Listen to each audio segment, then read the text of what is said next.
Bismillahirrahmanirrahim. Assalamualaikum warahmatullahi wabarakatuh.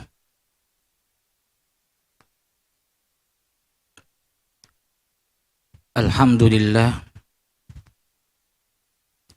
Alhamdulillahi nahmaduhu wa nasta'inuhu wa nastaghfiruh. Wa na'udzu billahi min syururi anfusina wa min sayyiati a'malina. Man yahdihillahu fala mudilla lahu wa man yudlil fala hadiya lahu. Allahumma shalli wa sallim ala sayyidina wa maulana Muhammad habibi rabbil alamin wa ala alihi al-mutahharin wa ashabil ghurril mayamin. Allahumma ya rabbana urzuqna ilman nafi'a wa amalan maqbula wa du'aan mustajaba wa rizqan wasi'an halalan tayyiba. Allahumma rizqna taubata qabla al-maut wa syahadata 'indal maut wal jannata ba'dal maut, amma ba'd. Yang kita muliakan, kita ta'zimi, kita taati guru kita Buya Yahya dan keluarga. Semoga Allah selalu menjaga beliau dalam ketaatan serta sehatul afiat, dimudahkan segala urusannya, terutama urusan dakwahnya. Amin amin ya rabbal alamin. Para hadirin, para hadirat jamaah majlis Al-Bahjah dimanapun Anda berada, alhamdulillah Allah mudahkan kita untuk senantiasa melakukan kebaikan, melakukan amal, melakukan ibadah. Itu adalah nikmat yang tidak bisa diukur dengan apapun. Allah berikan kita kesehatan sehingga kita bisa menghadiri majlis ini.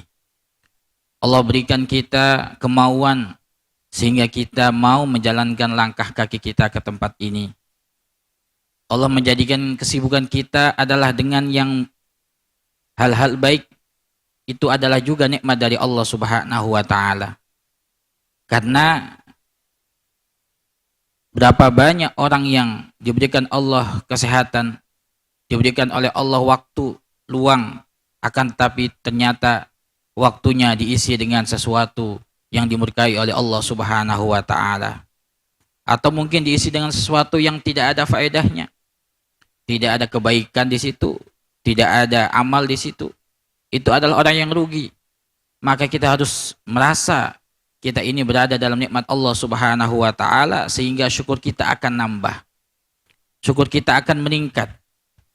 Dan syukur itu sendiri adalah nikmat baru dari Allah Subhanahu wa ta'ala. Alhamdulillah, kita dipertemukan oleh Allah Subhanahu wa ta'ala dengan tempat yang di sini adalah dibimbing oleh guru kita. Dan kita niatkan kita mengaji di sini adalah mudah-mudahan diri kita yang belum baik ini Allah jadikan ubah menjadi orang yang baik. Amal kita yang sedikit mudah-mudahan Allah terima kabulkan. Dan dosa kita yang banyak mudah-mudahan Allah ampuni segalanya. Amin ya rabbal alamin. Dan tentunya kita ketika Allah wujudkan kita di dunia, maka tentu hidup itu tidak biasa-biasa saja. Betul Bapak Ibu? Enggak biasa-biasa saja kan? Enggak. Hidup itu ada kalanya naik, ada kalanya turun. Ada kalanya cepat, ada kalanya lambat. Ada kalanya bahagia, ada kalanya sedih. Ada kalanya senang, ada kalanya susah. Ada kalanya sehat, ada kalanya sakit. Dan semua itu adalah untuk menjadikan diri kita tinggi di hadapan Allah Subhanahu wa ta'ala, mulia di hadapan Allah Subhanahu wa ta'ala. Jadi jangan merasa bahwasanya kita di dunia ini tidak akan diuji oleh Allah, siapapun diri kita. baik itu adalah orang yang punya pendidikan, baik itu orang yang awam, baik itu pengusaha, baik itu rakyat jelata atau apapun diri kita, pasti akan diuji oleh Allah Subhanahu wa taala. Ujian itu bukan hanya berupa kekurangan, tapi kelebihan yang Allah berikan itu juga ujian dari Allah Subhanahu wa taala. Orang kaya diuji oleh Allah dengan kekayaannya. Orang miskin diuji oleh Allah dengan kekurangannya. Orang yang sehat Allah uji dengan kesehatannya. Allah yang sakit Allah uji dengan sakitnya. Kira-kira kalau diberikan pilihan diuji oleh Allah Subhanahu wa taala, milih yang mana Bapak Ibu? Yang lebih atau yang kurang? Milih yang mana? Lebih atau kurang? Loh, enggak dijawab. Karena harus ada posisi ini. Harus ada satu posisi yang dipilih. Harus ada posisi yang akan dilewati. Jika kita tidak siap, maka kita akan menjadi manusia yang jauh dari Allah Subhanahu wa taala. Dikasih kaya, lupa sholat. Dikasih kaya, lupa zakat. Dikasih kaya, lupa sedekah. Dikasih kaya, zalim kepada yang lainnya, kemaruk, rakus dan sebagainya. Dikasih miskin, sama. Pengen memenuhi kebutuhannya sehingga juga tidak sholat, sama juga.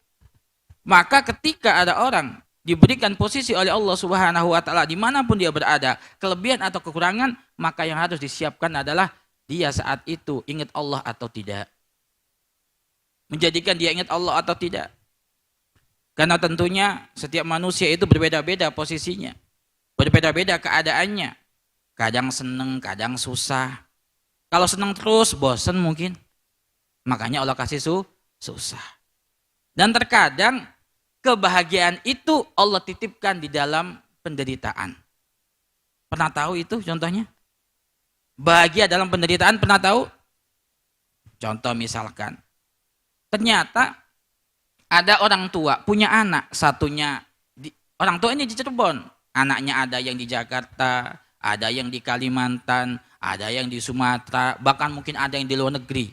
Ternyata orang tua ini lama nggak ketemu anaknya. Allah kasih sakit itu orang tua. Allah kasih sakit. Dengan sakitnya menjadikan anak-anaknya terenyuh, pengen ketemu orang tuanya. Sehingga datanglah itu anak dari berbagai tempat. Kumpul riungan. Ternyata sakitnya orang tua, di situ ada hikmah bahwa ada kebahagiaan yang Allah titipkan di situ, yaitu kembalinya anaknya ke tempat dia. Jadi awalnya sedih jadi senyum. Tapi tentu jangan kita menunggu diberikan sakit oleh Allah Subhanahu wa taala baru kita mau nengok orang tua. Ingatlah orang tua kita. Ini adalah contoh di dalam penderitaan, kesedihan ada kebahagiaan. Dan terkadang dalam kebahagiaan, kesenangan itu ada penderitaan. Contoh misalkan orang tua pengen, dia motivasinya adalah anaknya harus bahagia. Sehingga disekolahkan yang tinggi. Diberikan makanan yang sehat dan sebagainya. Ternyata suatu ketika anak ini sakit keras. Atau mungkin setelah dia lulus ternyata dia ini susah mendapatkan pekerjaan. Kira-kira sedih atau tidak orang tua? Yang awalnya pengen bahagia, ternyata di situ merasakan penderitaan. Jadi kita sebagai manusia boleh kita mengatur apapun dengan cara kita, akan tetapi kita serahkan tadbir, ketentuan untuk mengatur makhluk itu adalah Allah yang punya hak. Kita boleh mengatur apapun. Pengen bahagia, harus dong. Yang namanya manusia harus punya tujuan pengen bahagia. Sama seperti orang berkeluarga. Pengennya bahagia atau enggak? Pengen bahagia. Orang menikah pengen bahagia. Sekolah pengen apa Bapak Ibu? Pengen sukses atau pengen gagal? Pengen sukses. Sukses adalah termasuk dari bagian bahagia. Tapi terkadang kebahagiaan itu tidak bisa kecapai karena Allah menginginkan diberikan kebahagiaan di sisi yang lain. Jadi harus kita menyerahkan semuanya pada Allah Subhanahu wa taala. Sandarannya adalah Allah. Dan tentu kita belajar dengan apa yang Allah berikan kepada Nabi Muhammad SAW. Kurang apa Nabi Muhammad itu baiknya? Kurang apa Nabi Muhammad itu cerdasnya? Kurang apa Nabi Muhammad itu mengatur segalanya. Akan tetapi Allah Subhanahu wa taala memberikan sesaat apa yang dilakukan oleh Nabi Muhammad sallallahu alaihi wasallam dengan para sahabat itu tidak diberikan langsung kemenangan, tapi disimpan oleh Allah Subhanahu wa taala untuk memberikan pelajaran bahwa yang menjadikan, menentukan apa yang engkau lakukan berhasil atau tidak adalah Allah Subhanahu wa taala. Makanya kadang Nabi Muhammad perang menang, kadang perang terdesak, itu wajar untuk memberikan pelajaran pada sahabat bahwasanya engkau tetap harus menisbatkan apapun yang engkau lakukan, keberhasilannya adalah kekuasaan Allah Subhanahu wa taala. Maka kalau kita hidup kemudian merasakan gelisah, merasakan gundah, merasakan sedih, merasakan penderitaan, sakit, maka kita harus menengok apa yang telah Allah Subhanahu wa taala berikan kepada Nabi Muhammad sallallahu alaihi wasallam, karena apapun segi hidup Nabi Muhammad itu tauladan bagi kita, timbangan bagi kita. Allah Subhanahu wa taala memberikan Nabi Muhammad sallallahu alaihi wasallam pernyataan Bismillahirrahmanirrahim. Alam nasrah laka sadrak wa wada'na 'anka wizrak alladhi anqadha dhahrak wa rafa'na laka dhikrak fa inna ma'al 'usri yusra inna ma'al 'usri yusra fa idza faragta fansab wa ila rabbika farghab. Kita ketemu siapapun dan akhir-akhir ini banyak yang mengadu bahwasanya Masya Allah ekonomi lagi gimana begitu. Betul Bu? Betul enggak? Pak, betul? Ya. Mungkin bukan kita yang meyakini, tapi ada orang yang cerita. Baik. Kalau kita mendapatkan cerita seperti itu, kita kembali kepada ayat ini. Allah Subhanahu wa taala memberikan pertolongan kepada Nabi Muhammad sallallahu alaihi wasallam dengan dilapangkan dadanya. Tanpa Nabi Muhammad minta kepada Allah Subhanahu wa taala. Itu karena memang kedudukan Nabi Muhammad beda dengan yang lainnya. Ketika Nabi Musa alaihissalam diperintahkan oleh Allah Subhanahu wa taala untuk menghadap kepada Fir'aun. Ajaklah Fir'aun untuk menyembah Allah Subhanahu wa taala. Nabi Musa meminta pada Allah, Rabbi shrah li sadri wa yassir li amri wahlul 'uqdatam min lisani yafqahu qawli waj'alni waziran min al-ayah. Jadi Allah Subhanahu wa taala menceritakan bahwasanya Nabi Musa minta pada Allah untuk dilapangkan dadanya, dimudahkan segala urusannya, dan minta pada Allah Subhanahu wa taala bahwasanya minta wazir, pendamping kepada Allah. Siapa? Nabiullah Harun. Ini adalah sebuah permintaan dari seorang nabi yang mengaku bahwasanya dia itu adalah merasa beban. Kenapa? Ketika diperintahkan untuk menghadap Fir'aun, ya, menghadap Fir'aun ini nggak main-main. Fir'aun itu bukan kepala desa, bukan camat, bukan bupati, bukan gubernur, tapi raja. Raja yang kekuasaannya besar, raja yang perintahnya mutlak. Dan Nabi Musa adalah orang yang pernah diasuh oleh Fir'aun. Maka Nabi Musa tahu bagaimana seluk-beluk Fir'aun itu seperti apa. Kejam memang. Dan pasukannya banyak. Ketika Nabi Musa disuruh berangkat ke Fir'aun, Nabi Musa tidak menolak perintah Allah Subhanahu wa taala. Beginilah seorang hamba ketika bebannya besar tidak menolak, tapi minta pertolongan dari Allah Subhanahu wa taala. Minta pertolongan. Minta dijadikan ada temannya, yaitu Nabi Harun, untuk mendampingi Nabi Musa.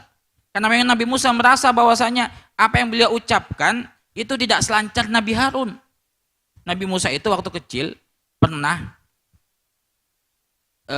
mau ketahuan sama Fir'aun. Ini anak sudah paham atau belum nih? Ya kan? Ketika digendong Fir'aun, Nabi Musa ini jenggotnya Fir'aun ditarik, Bapak Ibu. Ketika masih kecil jenggotnya Fir'aun ditarik. Fir'aun yang merasa dia raja jengkel. Ini anak sebenarnya paham gak sih? Ya kan? Pengen nguji, kalau paham tak hukum nih anak. Kalau nggak paham ya sudah, namanya orang anak kecil.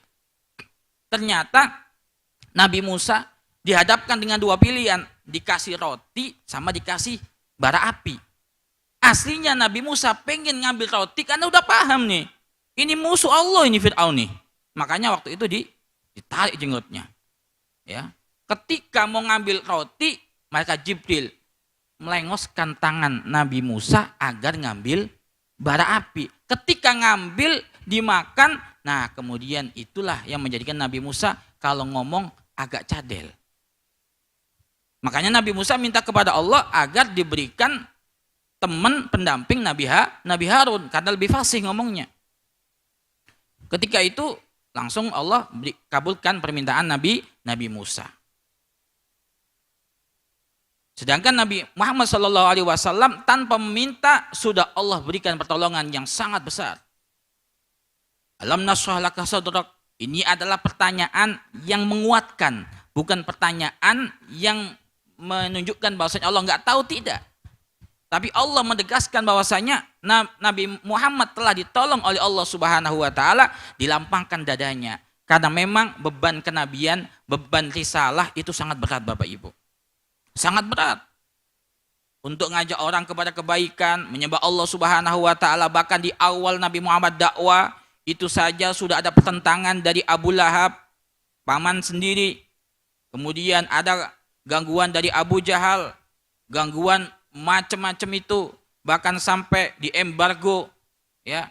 Jadi kalau umat Islam didolimi itu sudah biasa, karena memang sudah sejak zaman Nabi Muhammad Sallallahu Alaihi Wasallam.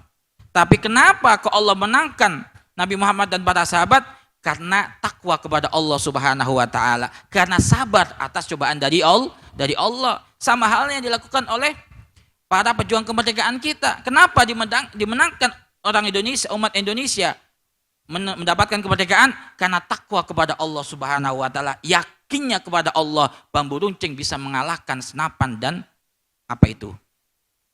Alat-alat senjata yang canggih. Bisa mengalahkan itu. Karena takwa kepada Allah, yakin kepada Allah. Ya. Jadi kunci untuk mendapatkan pertolongan Allah adalah takwa, taat, ibadah dilakukan, kemaksiatan ditinggalkan. Nah, ini Nabi Muhammad SAW mendapatkan pertolongan dari Allah Subhanahu Wa Taala. Alam nashrah laka sadrak wa wada'na anka wizrak.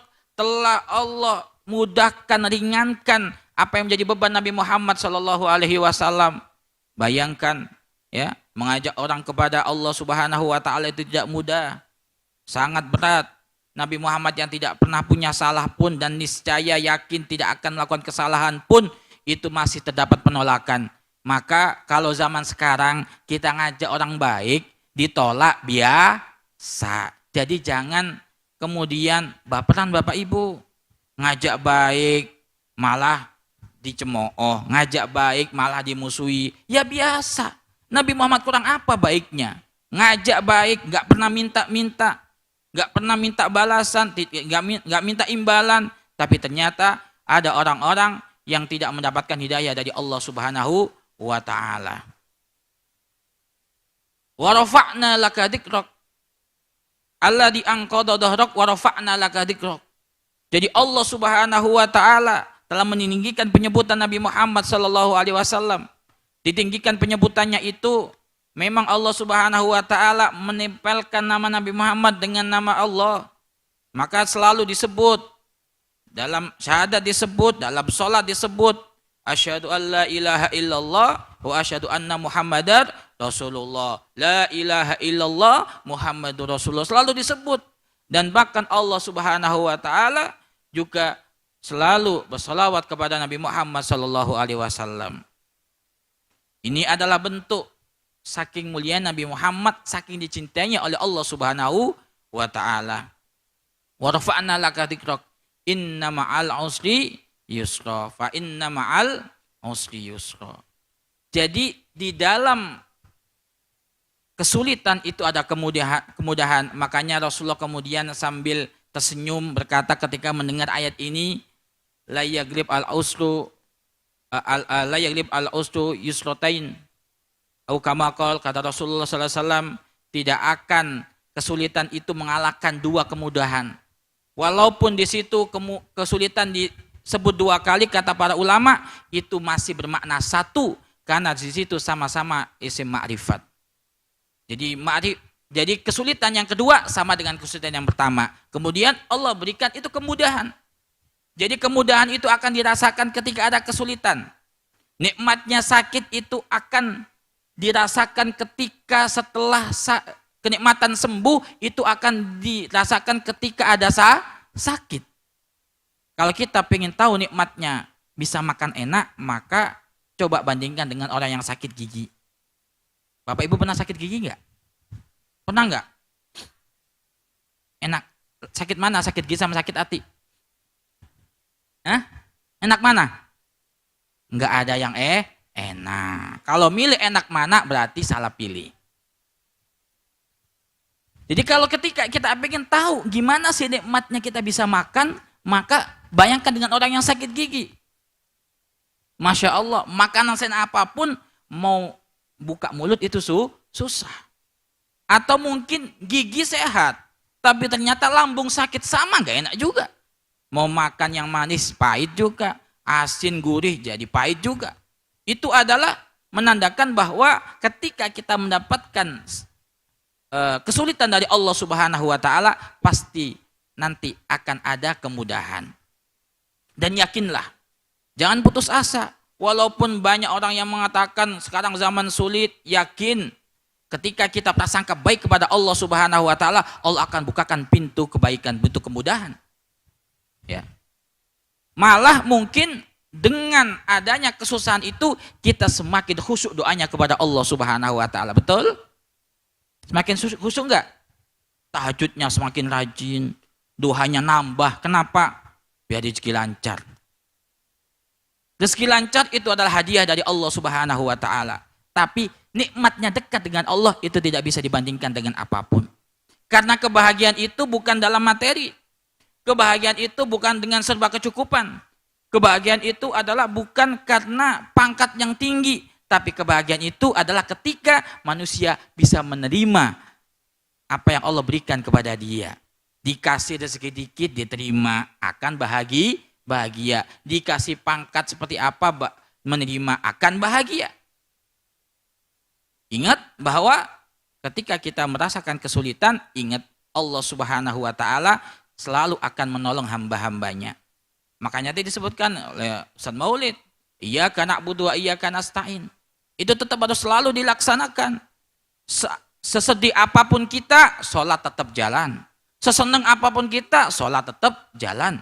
Itu bukti bahwasanya kita ini adalah hamba yang selalu ingat kepada Allah Subhanahu wa taala. Kalau kita dalam senang dan susah kita selalu ingat kepada Allah, maka kesenangan dan kesusahan itu akan menjadi kebaikan bagi kita.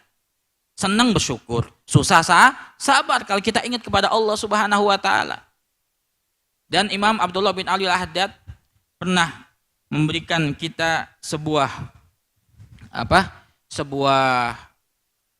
pegangan bagi hidup kita.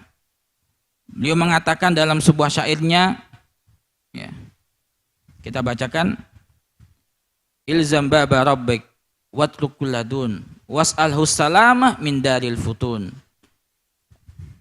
Ilzam baba rabbik. Jadi berpeganglah pada pintu Allah Subhanahu wa taala. Selalu dekatlah pada Allah. Kalau pengen dapat rahmat Allah, kita kira-kira berada di pintu tetangga atau pintu Allah? Bu, kalau pengen dapat berkah, dapat rezeki yang banyak, kita berada di pintu tetangga atau pintunya Allah? Pintu Allah dong. Pintu Allah di mana? Dalam ibadah. Dalam ibadah, nggak harus sujud. Ibadah itu banyak, ya. Menyayangi tetangga itu juga ibadah. Kasih sayang pada anak itu adalah ibadah. Dan ibadah yang paling afdol itu kepada orang yang paling dekat dengan kita. Jangan mikir kita bantu orang jauh di sana, tapi ternyata kita dengan tetangga kita nggak tegur sapa. Dapat laknat dari Allah Subhanahu wa taala. Karena biasanya orang itu kalau dapat musibah itu karena sebab kesalahan dirinya sendiri. Rezekinya kurang lancar, mungkin ada dosa yang menyebabkan semuanya itu. Contoh misalkan periksa bagaimana hubungan kita dengan sesama manusia. Dengan suami gimana bu? Sudah baik belum? Oh belum baik, barangkali itu yang menyebabkan rezeki nggak lancar. Pak, gimana dengan istri, sudah baik belum? Barangkali itu yang menyebabkan rezeki kita nggak lancar. Kalau sudah kita periksa dengan satu rumah, kita periksa dengan orang yang dekat dengan kita, siapa? Orang tua. Barangkali dulu kita adalah bandel, atau mungkin kita lupa dengan orang tua. Lebaran hanya mikir hadiah untuk anak kita, ternyata orang tua nggak pernah kita belikan. Mungkin itu yang menyebabkan kita rezeki kita seret. Mungkin menyebabkan ngelamar kerja kemanapun ditolak. Karena kita lupa minta doa kepada orang tua. Ziarah Wali Songo sih semangat, tapi ziarah orang tua nggak pernah. Hati-hati, jangan sampai kita lupa dengan orang yang paling mustajab doanya untuk kita adalah orang tua. Ya. Jadi harus kita taat kepada Allah, ibadah kepada Allah Subhanahu wa taala. Wa tukulladun. Tinggalkan semua yang selain Allah Subhanahu wa taala.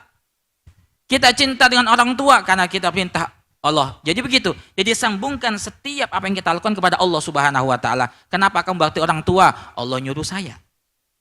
Kenapa kamu baik dengan istri? Allah nyuruh saya. Nabi nyuruh saya. Kenapa mesra dengan suami? Allah dan Nabi nyuruh saya. Kenapa sayang anak? Karena ini amanah dari Allah. Allah nyuruh saya sebagai tanggung jawab sebagai orang tua. Kenapa kamu perhatian dengan tetangga? Karena Nabi nyuruh saya dan itu perintah Allah Subhanahu wa taala. Jadi apapun yang kita lakukan ketika dihubungkan dengan Allah, maka kita akan selalu memilih perlakuan yang baik. Nah, begitu. Kemudian was'alhu salam min daril futun. Pada zaman Imam Abdullah Haddad itu nggak banyak kemaksiatan, nggak banyak fitnah, nggak banyak yang namanya ujian. Apalagi zaman sekarang. Was'ahlus salama, mintalah kepada Allah keselamatan. Jangan sombong dengan ilmu yang engkau miliki. Jangan sombong dengan lingkungan yang engkau diami. Jangan sombong dengan harta yang engkau miliki dan pangkatmu. Tapi keselamatanmu adalah di tangan Allah Subhanahu wa taala. Dalam kekuasaan Allah. Maka minta kepada Allah keselamatan. Mau CCTV dipasang kayak gimana pun, satpam berlapis-lapis sekalipun, kalau Allah menakdirkan kebobolan, pasti juga kebobolan. Maka minta pertolongan kepada Allah. Ilmu tinggi kayak apapun bisa saja kepleset. Maka minta dijaga oleh Allah agar ilmunya menjadikan dia nggak kepleset. Hartanya menjadikan dia lebih mawas diri. Keluarga menjadikan dia tambah dekat dengan Allah Subhanahu wa taala. Karena fitnah atau ujian itu macam-macam Bapak Ibu. Ada berupa ilmu, ada berupa harta, ada berupa pangkat, ada berupa anak istri. Karena akan melalaikan kita. Dalam surat At-Takasur disebutkan Alhaakumut Takasur. Itu yang bisa melalaikan kita memperbanyak apa? Memperbanyak harta, memperbanyak keturunan, keluarga. Kalau sudah merasa dia adalah kelompoknya banyak, kadang bisa sombong, hati-hati. Mindaril futun, dari segala macam fitnah, karena dunia ini ada tempatnya ujian. La yadiku sudruk fal hadis yahun. Kani Haddad, janganlah engkau dadamu merasa sempit, ya, karena segala kejadian dunia ini adalah ringan. Jadi kejadian dunia ini adalah ringan. Jangan terlalu fokus pada masalah, tapi lihatlah solusi. Kata motivator kan seperti itu biasanya ya. Kalau ada masalah, jangan lihat permasalahannya, tapi lihat bagaimana solusinya. Kalau kesandung batu, jangan memaki batu itu. Percuma, pegel. Kesandung Bapak Ibu, kira-kira yang kita lakukan apa? Ini batu. Kok ujuk-ujuk ada di sini katanya. Nggak tahu, tak saya mau lewat. Loh, batu jangan disalahin. Matamu di mana? Kan begitu. Jadi kalau kesandung batu, jangan maki-maki batunya. Ya. Maka kita harus perhatian juga. Kalau kita tahu ada batu di situ, pertama kita waspada, ya. Yang kedua adalah singkirkan batu itu agar tidak melukai yang lain kalau bisa. Kalau nggak bisa jangan rusak punya orang.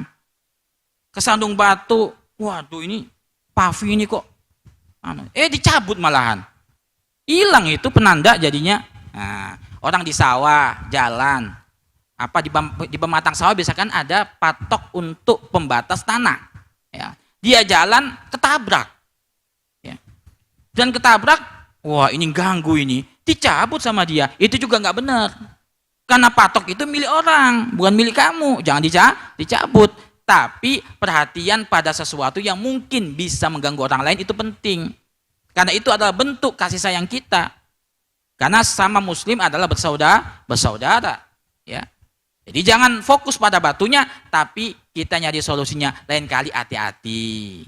Makanya kadang orang tua ngomong kepada anaknya, "Nak, lihat jalan kalau jalan." Ya, lihat jalan. Tapi kadang orang tua nggak juga memperhatikan kekuatan jalannya anak, diseret baik.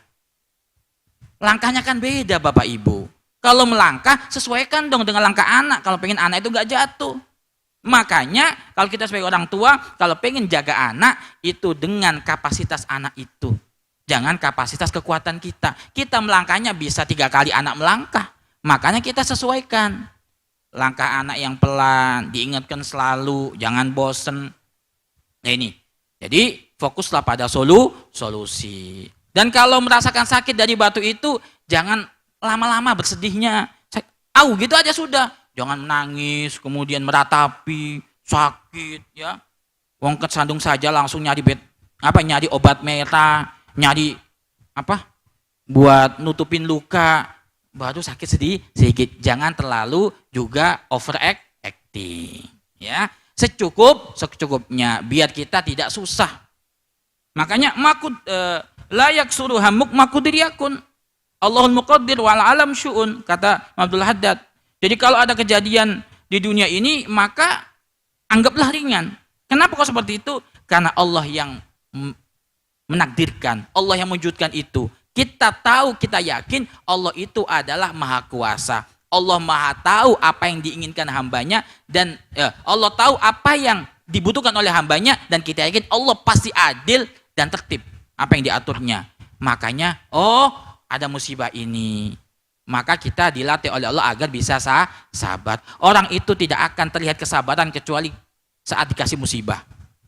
Saya sabar. Tapi dia senang terus hidupnya. Nggak pernah merasakan kekurangan. Maka tidak teruji kesabarannya. Maka Allah kasih tuh ujian.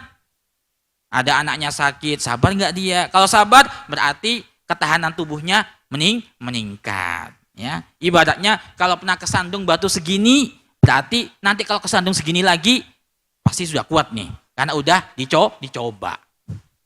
Betul Bu ya? Dicoba ya. Nah, dicoba oleh Allah Subhanahu wa taala. Layak suruham wal alam syu'un. Alam ini adalah mengikuti kehendak Allah Subhanahu wa taala, tidak ada yang tidak. Kemudian layak suruhamuk makudriyakun. Jangan engkau banyak bersedih hati. Apa yang Allah ditakdirkan pasti akan terjadi.